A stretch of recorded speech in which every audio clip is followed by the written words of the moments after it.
Next speaker onto the stage. I really respect this guy. I absolutely love the book, and those that watch my YouTube channel know I like listening to him on tape, and it's not even that often, but this book really helped me understand several things about money.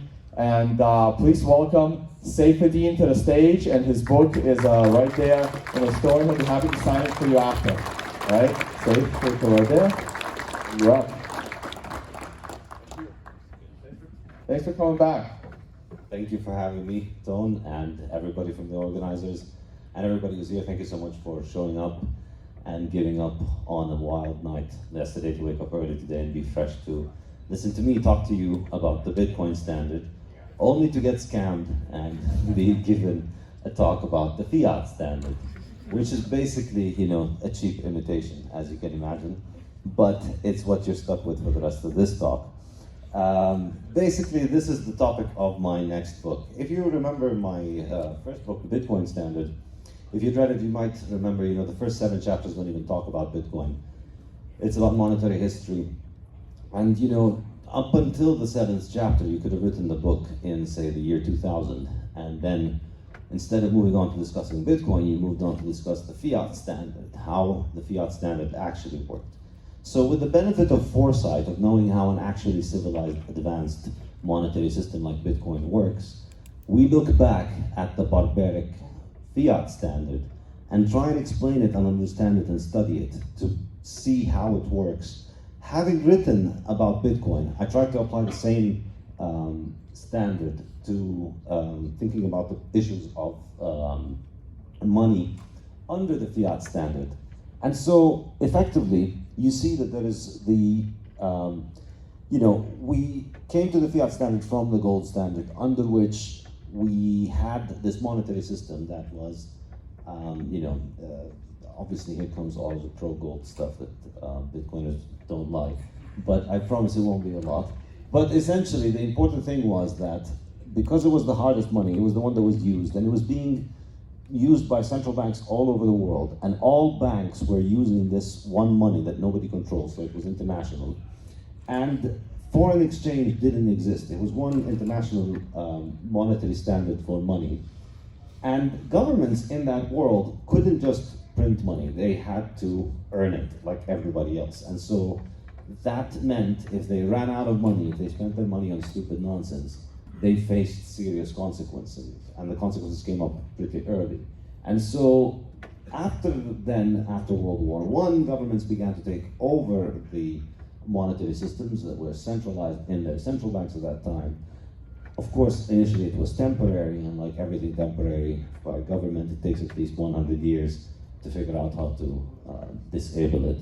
But I think we have, that's the important thing. But by 1971, we went on this Fiat Standard. Money was not even nominally tied to gold.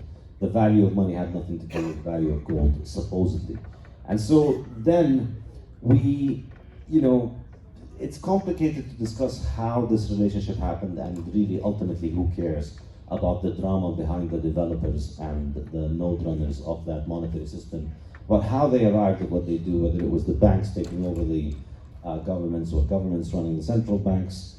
It's all one big giant ugly bastard child that they birthed, which is this combination of a monopoly central bank, which is the government protects the central bank, and you have this horrific combination of 4 things that is that are essentially the essential functions of what a central bank does, or particularly the central bank's cash reserve. So this central bank government body, which embodies the Fiat Standard, how the Fiat Standard works, if you want the algorithm and the protocol behind it, the way it runs behind the scene, instead of having miners and nodes and software and forks and all those things, you have one entity that has a monopoly on determining the money supply for society. That same entity also is a monopoly on international payment settlement, and it's also a monopoly regulator of banks, and it holds all the reserves for all the banks. And, the extra bonus is that it's always ready to lend for your government. Combine all of those 4 together, and you can see how the Fiat Standard protocol functions. And so, if you really want to think about how it works, I think a good way of thinking about it is that it's a violent, autocratic shitcoin that fully controls its user. It's like the exact opposite of what Bitcoin does. It's a shitcoin because, shitcoin because of the supply, but first it's involuntary, it's coercive. You can't just download the software if you want to. You can't uninstall it. It's malware that throws you in jail, basically, if you don't run it. You have to use it, and if you don't use it, you go to jail and your life is over. Node count is only one. There's one node, full node, the US Federal Reserve, and they think this is efficient and it's much better. The network token is essentially debt.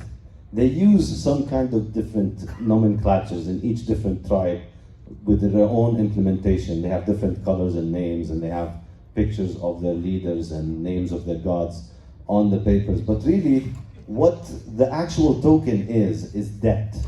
In this monetary system, money is debt. This is a very important point to keep in mind. And mining, the process of mining, in a civilized protocol like Bitcoin, mining is done based on proof of work. And when you mine, you increase the supply by making new coins when you solve the proof of work. In the Fiat Standard, mining is done through lending. When you lend more money, you're creating new money. This is a very important thing to understand about the current monetary system left over from the 20th century, is that when you make a new loan, if you borrow new money, the bank is effectively creating new money. The money supply is increasing. So whereas in Bitcoin, every time you mine a block and new coins are created for the next 100 years or so, in Fiat, every time a bank issues a loan for somebody to buy a car or a house or anything, or companies buying each other, new money is being created. And the effect of the thing that's like the proof of work is obtaining a lending license. The way that you can increase the money supply, instead of solving a proof of work in advanced protocols, you just get a license from somebody in government that tells you that you can lend. And then if you're able to lend, you're able to create money. And the monetary policy is essentially infinite inflation forever. And they have all kinds of voodoo justifications for all of this stuff, which are not worth getting into. But basically, this infinite inflation progresses at haphazard rates every year. You go somewhere between -2 to +10 to sometimes 30%, sometimes 50, sometimes 500%. It's a very erratic protocol in how it functions. And the record of transactions is available only to government, basically, and its spy agencies and their corporate sponsors who are able to obtain it. But you can't look at everybody's, you don't run a full node. You don't get to see everybody's transactions, but some people get to see yours. And so it's important to emphasize a few points that they have a very primitive way of doing proof of work. In Bitcoin, we have a very competitive free market process that allows anybody in the world to mine a Bitcoin as long as they're able to solve the proof of work efficiently. And so everybody's always trying to figure out the most efficient, fastest, best way of solving and creating more money. In the Fiat Standard, you just need a license to issue a financial institution. Or, you're a government and you print money and you sell bonds, and then the central bank buys money from you, buys the bonds from you with new money. And the critical thing, of course, is the difficulty adjustment in Bitcoin. My favorite thing about Bitcoin, the Fiat Standard doesn't really have a difficulty adjustment. It's instead of the software deciding how hard it is and how many coins are introduced, a million rules and a million laws determine who can issue credit and when and how much. And basically, because of the broken difficulty adjustment, it's very easy money. The stock to flow ratio, if you look at the last 50 years, for 55 years, so 1960 to 2015, I have this data in the Bitcoin Standard, the average supply of the average national currency every year increased by about 30%. So that's a stock to flow ratio of 3, which is, very, very bad. It's constantly increasing in supply. And it's basically a self-sustaining gravy train, because government violence grants banks a monopoly on the issuance of credit and international settlement. You can't just send money outside of your country without going through your central bank. It's a monopoly that's enforced by government, a monopoly of correspondent banking by central banks. And banks use the monopoly on capital in order to finance government spending. So it's self-sustaining in that regard. In some benign implementations of the Fiat Standard, it's just a mechanism for people who are connected to government to take money from people who aren't. And that's done sustainably for a while. But in malignant implementations, when the malware is really, really, really bad, basically it can destroy the entire economic system of a society. And I particularly got wrecked recently playing with one of the stupid shitcoins of the Fiat Standard. I talk a lot about shitcoins, but I was using one of those, the Lebanese lira, and now it's completely wrecked. And so remember always, never put in the Fiat Standard more than you can afford to lose.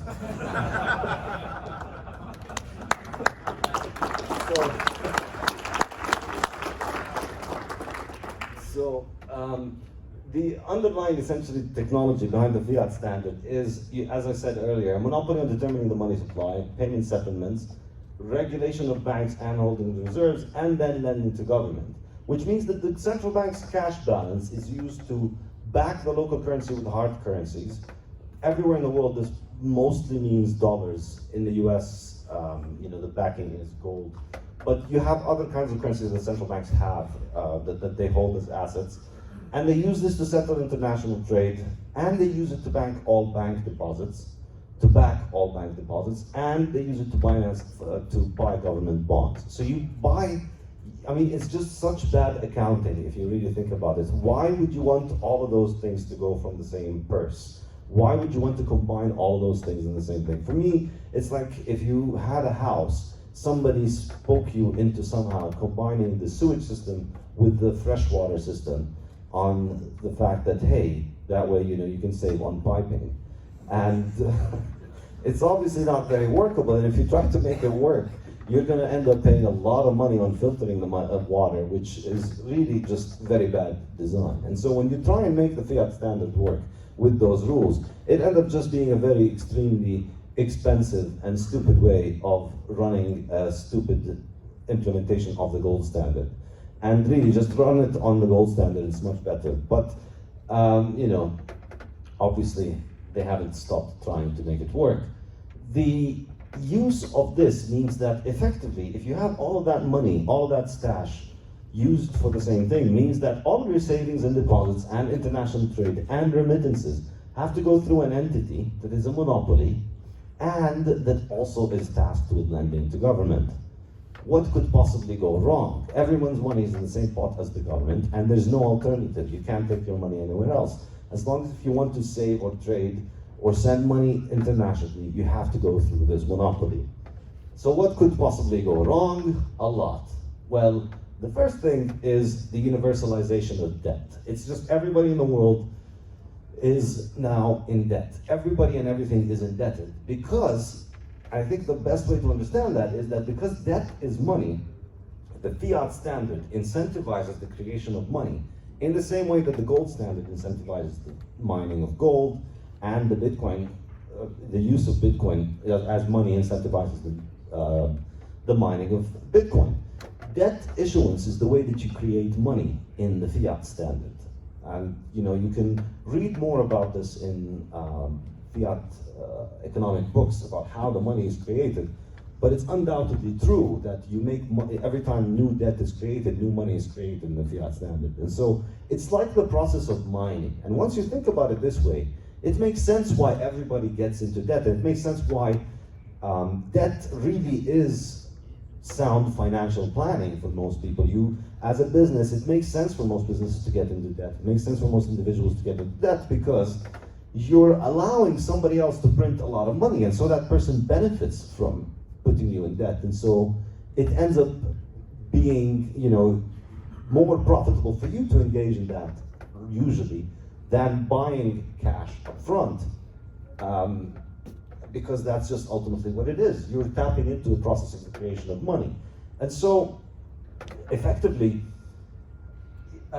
this is why everybody is always indebted. I like to use this metaphor to draw the analogy. You know, when in the when the Yap Island people were using the rye stones as money, they kept producing more and more of these.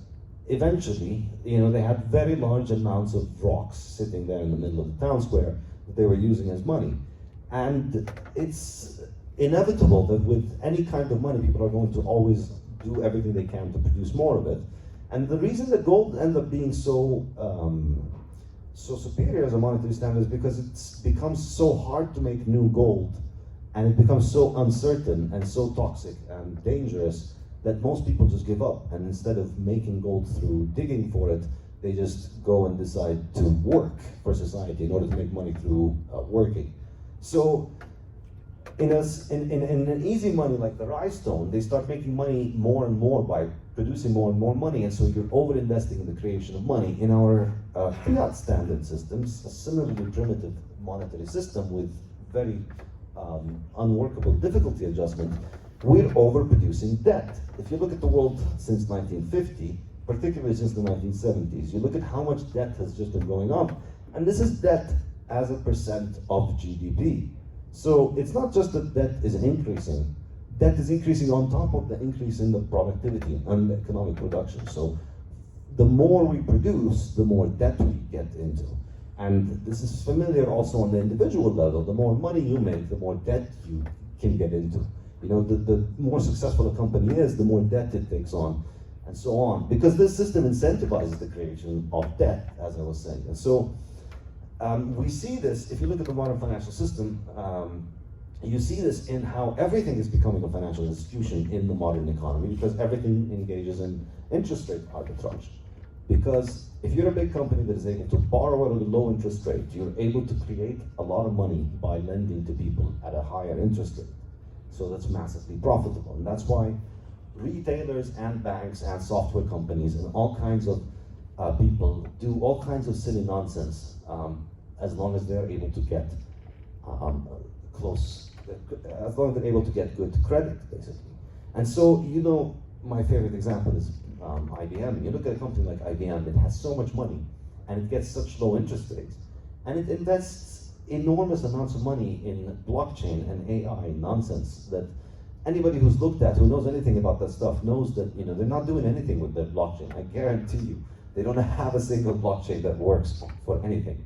The only blockchain known to have worked in the wild is Bitcoin. That's it. So all of the IBM people, I'm sure, are not using Bitcoin. And yet, you know, as long as they're able to continue to get low interest rates, IBM continues to just proceed in this. And so they're able to secure much lower interest rate competitors, and they're able to continue to operate in this. And you see it in how retailers are just issuing credit cards constantly, trying to get their consumers to borrow, because every time that a consumer borrows from the retailer, they have to pay back at a 20-25% interest rate or something like that, whereas the company is able to borrow at 2% or 4% interest rate or something like that. Internationally, this debt slavery of the Fiat Standard functions through just the horrific international monetary and financial system that runs through the international loan sharks of the IMF and the World Bank, who basically have access to these fiat printers of debt of the US government and US dollar, and go around basically trying to find any way possible to shove debt down the throats of third world countries, and any country actually in the world. These organizations are only capable of doing one thing, which is lending money, and surprise, surprise, their answer to every solution, the solution to every problem in the world involves borrowing money. It's a funny coincidence in a world in which borrowing money is just printing money that these organizations find that it's a solution to everything. If you look at their, you know, what they do is, their modus operandi is they go to countries, they give them voodoo Keynesian economics about how, you know, if you borrow all this money and invest it in all these projects, then you're going to become a developed country, and you're going to have a high GDP, and then the tax base will increase, and so you'll make all of this money because, you know, you're going to invest according to our modern economic theories. and you're going to become a first world country, and you're going to be able to pay it all back with taxes, because obviously this is all Keynesian central planning and it all works. And so you would expect that you'd be able to pay off all of your debt. And of course they can't pay off all of their debt, and then they're stuck in a debt crisis, and they're constantly repaying the debt, and then it's paying off the debt is just continuously growing as a part of the budget of third world countries, and the IMF is constantly bailing them out and giving them even bigger doses of debt. If you follow the soap opera that is the history of Argentina, you see how it's just the same soap opera repeated with new characters, where every 7 to 10 years they take out a new IMF loan, they issue a new shitcoin, and they start off with saying we're going to implement reforms, and they take in 10, each time they increase another $5-10 billion in the lending, and the IMF is constantly there. The last time they gave them 10, 20, 30 billion dollars, and now they're gonna blow it away, and then they're going to get it again. And then why does that crazy, insane system persist? It only persists because of the Fiat Standard. It didn't exist under the gold standard. There was no World Bank with a magic printer of gold to go hand out to third world countries back in the 19th century to make them develop. But now we do, and so we hand them out debt, and that's what they're constantly falling into, and they're constantly trying to pay that off. And of course, the flip side of that is that currencies are constantly devalued. As I mentioned, on average, 30% growth per year. And of course, this leads to high time preference decision making. It leads to people forgetting about the long term and thinking about the short term more and more. It leads to ever-growing government deficits. There's a lot of bad things here. I'm not going to depress you. I'm going to move on to the fun stuff. Let's start going a little bit quickly. But you can read about it in the next book. So governments continue to grow because they can just continue to finance themselves using all of the capital that is available to all of society. And they can fight wars endlessly and just continue to finance themselves. All of the despots that we've seen in human history have operated under some sort of proto-Fiat standard, which is financed. We've never seen a genocidal maniac run on a gold standard. We've never seen genocides financed by the gold standard. Well, that's not accurate. We have, but if you think about the most horrific genocidal leaders that we've had in the 20th century, they all had their own fiat shitcoins that allowed them to finance this.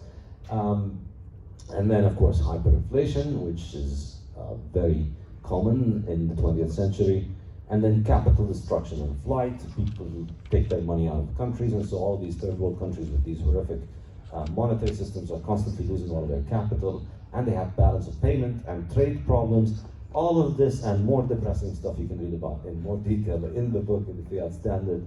And then you have a monopoly of banks that are really protected from free market competition to a large extent.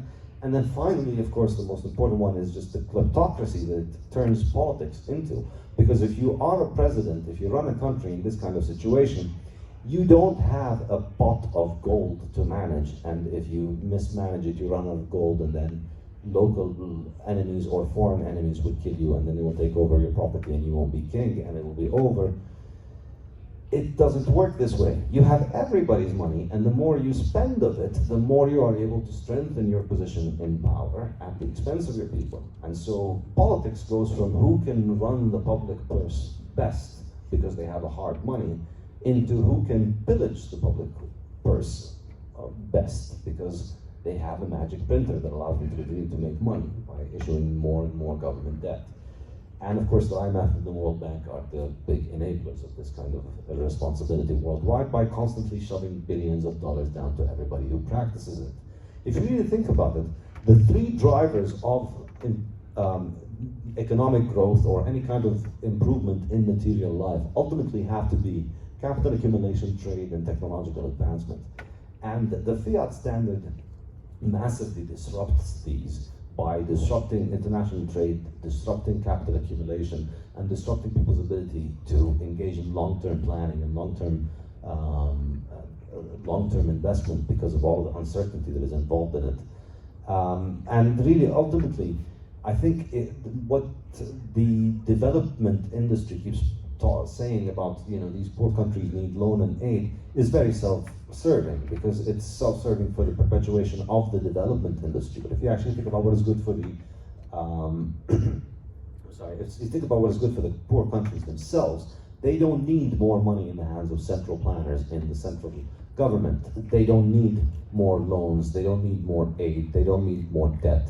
They need more free market, they need more capital accumulation, trade, and technological advancement. And that stuff, is not really available in the fiat standard because it is not a free market monetary and financial system. And if only somebody had a free market and monetary and financial system, something like maybe a commodity. Is it a commodity or is it a currency? It's Bitcoin, and Bitcoin fixes this. Bitcoin is really, if you think about the fiat standard in this way, if you compare it as a protocol to Bitcoin, you can see Bitcoin as just such a superior upgrade. And I think this is really what's interesting about it. As a technology of money, it's an infinitely superior upgrade to the fiat standard. Because, first of all, it is the only one that works, because it's the only one that can get around government sufficiently enough to seem to have worked for the last 10 years. It allows for international settlement of payments to become just a purely technological operation without recourse to political or legal systems, which I think is enormously important. You couldn't send money across international borders without going through your central bank before. Now you can do it by clicking a few lines of code. And that just completely changes the way that we function with money and value. And I think in the long term, it's just going to continue to grow in this regard. And really, Bitcoin neuters and obsoletes the fiat standard. It makes it obsolete.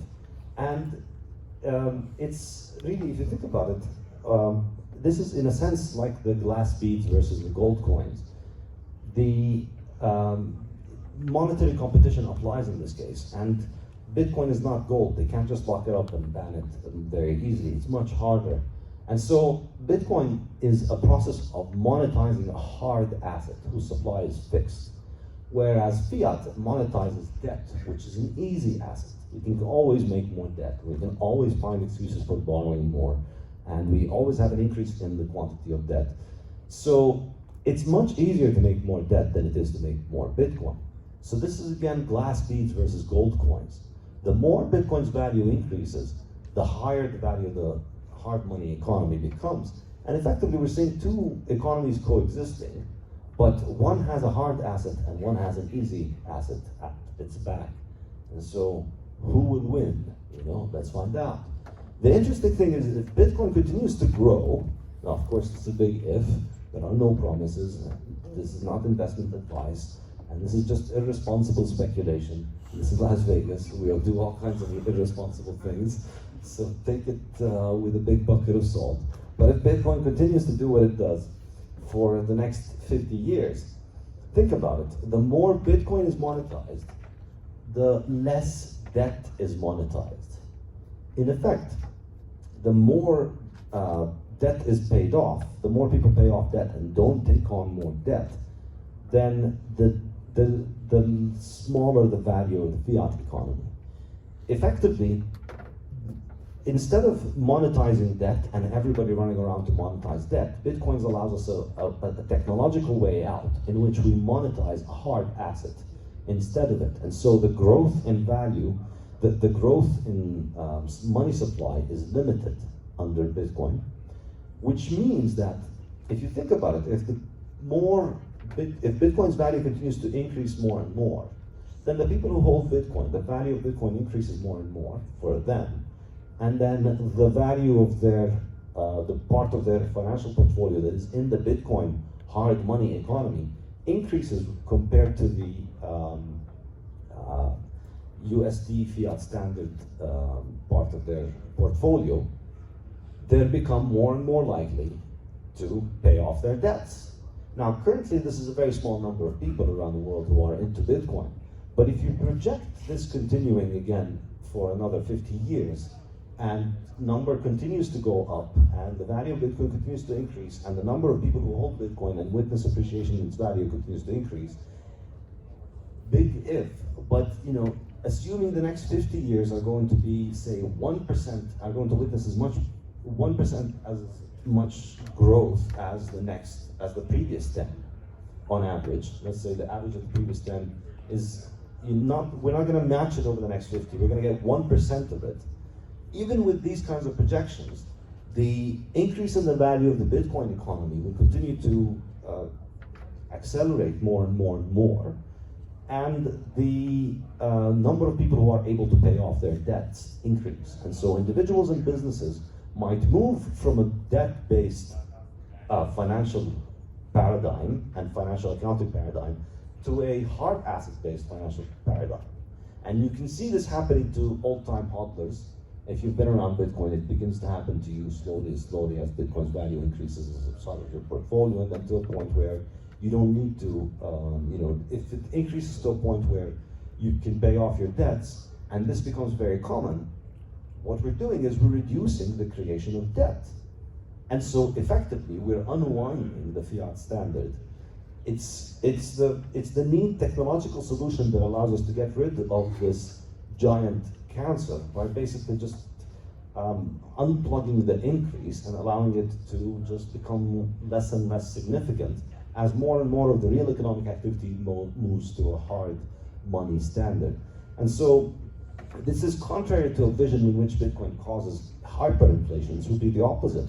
Because what happens is, okay, people will want to hold fewer dollars because they want to hold Bitcoin, but also they're going to want to borrow fewer dollars. And the money supply is not physical bills, the money supply is debt. And so people want to take on less dollar debt because they just have Bitcoins and they don't care about dollars. If we move to a world in which this happens, then we start creating less and less debt. And we move effectively away from the fiat standard as being the use of it. And so the formatting of the PowerPoint has been messed up, but you can't have everything in life. But there was a thank you there. And my website is saifedean.com, and my forthcoming textbook is Principles of Economics, which I've begun to write. So I'm working on 2 books right now, the Fiat Standard, whose outline is I just presented to an extent. I'm still working on the outline of it today, so I welcome all of your feedback. But I'm also working on a book which, the Fiat Standard is going to contain all of the ranty stuff that gets people triggered. But I'm going to put it all in the Fiat Standard so that the other book will be Principles of Economics, which will be just clean, clear statement of the principles of economics. It's a textbook based on the courses that I'm teaching right now. So I taught Economics 11, the first course on Principles of Economics, and then the second one begins in a couple of weeks. The syllabus will be uploaded tomorrow on my website. Wait, is it Sunday today? No, Saturday today. No, so Monday, yeah. It'll be uploaded on Monday. And then the course begins in a couple of weeks in March. And then those 2 courses are going to form the basis of Principles of Economics, my textbook, which I've started writing. You can access a draft of the textbook on, if you purchase access to the draft of the textbook right now, and you can, on my website, you can purchase access to the draft of the textbook to see it written as it is being written in real time over the next year. And you will also receive a signed hardcover copy of the textbook. It's going to be a beautiful bound hardcover edition, which I'll mail out individually to people who buy. And meanwhile, I'm also going to be working on the Fiat Standard. And there's also the Bitcoin Standard, which has been now translated to about 11, 12 languages. Italian was the last to join. And it's soon going to be translated to another 8 or so. So the total is now 19. And these are the languages. So find out where your family, which one your family reads, and send them. And then you can see them. You have a whole supply of literature coming your way to know your friends and family with over the next few years of Christmas and Thanksgiving dinners. Thank you so much for joining. If you enjoyed this video, please like and subscribe. That is all.